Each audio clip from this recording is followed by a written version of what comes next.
மகிழ்ச்சியின் சத்தம் வழங்கும் அனுதின தேவமன்னா. Voice of Joy presents Daily Manna by Reverend A. Benedict. Praise the Lord. God loves you so much. இன்றைய தேவ மன்னாவாக யோபு 23 அதிகாரம் 13 வசனம். அவரோவென்றால் ஒரே மனமாயிருக்கிறார், அவரை திருப்பத்தக்கவர் யார்? அவருடைய சித்தத்தின்படியெல்லாம் செய்வார். அவருடைய சித்தத்தின்படியெல்லாம் செய்வார். இன்றைய மன்னாவின் தலைப்பு, தேவன் தம்முடைய சித்தத்தின் படியாய் காரியங்களை செய்கிறவர். தம்முடைய சித்தத்தின்படியாக காரியங்களை செய்கிற தேவன். கேட்கிற அருமையான தேவச்சனமே, ஏசாயா 53 அதிகாரத்திலே 10 வசனம் சொல்லுகிறது, கர்த்தருக்கு சித்தமானது ஏற்ற வேளையிலே வாய்க்கும். ஆம், அவர் தம்முடைய சித்தத்தின்படியாகவே ஒவ்வொரு காரியங்களையும் செய்கிறார். அவருடைய மனதை திருப்பத்தக்கவர் ஒருவரும் இல்லை, ஒரே மனமாயிருக்கிறார். அவர் அனைத்தையும் செய்ய வல்லவர். அவர் செய்ய நினைத்தது தடைபடாது.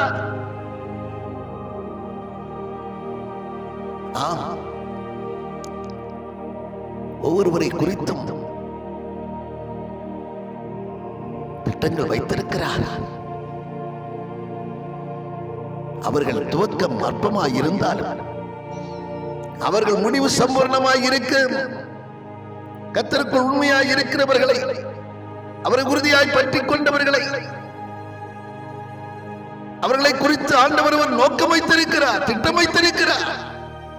தம்முடைய திட்டத்தின்படியாகவே, தம்முடைய சித்தத்தின்படியாகவே காரியங்களை நிறைவேற்றி முடிக்கிறார். அதன் காலத்திலே எல்லாவற்றையும் நேர்த்தியாய் செய்து முடிக்கிற கர்த்தர்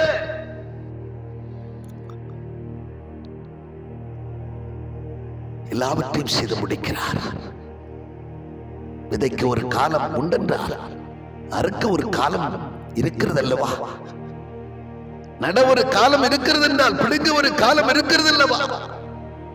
எல்லாவற்றையும் அதன் காலத்திலே நேர்த்தியாய் செய்து முடிக்கிற நம்முடைய பரம தகப்பன் தம்முடைய சித்தத்தின்படி எல்லாம் காரியங்களை செய்து முடிக்கிறவராக இருக்கிறார். நாம் அவருடைய சித்தத்தை சரிவர புரிந்து கொள்ளாமல்,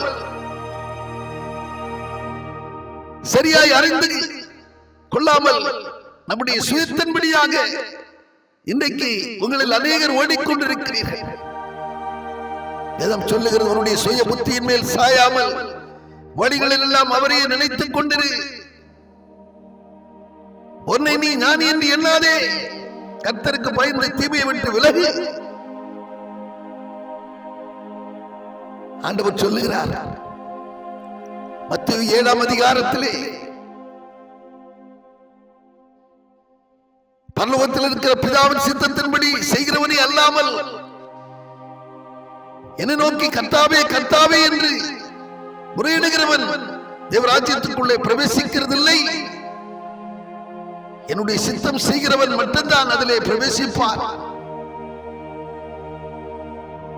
தன்னுடைய சுயபலத்தை சார்ந்து நடக்கிறவர்கள் அதிலே பிரவேசிக்க முடிவதில்லை என்று ஆண்டவர் திட்டம் தெளிவாய் பேசியிருக்கிறார். ரோமர் 12 அதிகாரத்திலே சொல்லப்பட்டிருக்கிறது, நீங்கள் இந்த பிரபஞ்சத்திற்கு ஒத்த வயசு தெரியாமல் தேவனுடைய நன்மையும் பிரியமும் பரிபூர்ணமான சித்தம் என்னது என்று பகுத்தறியத்தக்கதாக, அவருடைய பரிபூர்ண சித்தம் என்னது என்று நீங்கள் பகுத்தறியத்தக்கதாக உங்களுடைய மனம் மறுரூபமாகட்டும், உங்களுடைய மனம் புதிதாகட்டும் என்று வேதத்தில் நாம் பார்க்கிறோம். என்னுடைய சித்தம் என்ன? தேவனுடைய சித்தம் என்ன? எல்லோரும் ரட்சிக்கப்பட வேண்டும் என்பதை தேவனுடைய சித்தமாக இருக்கிறது.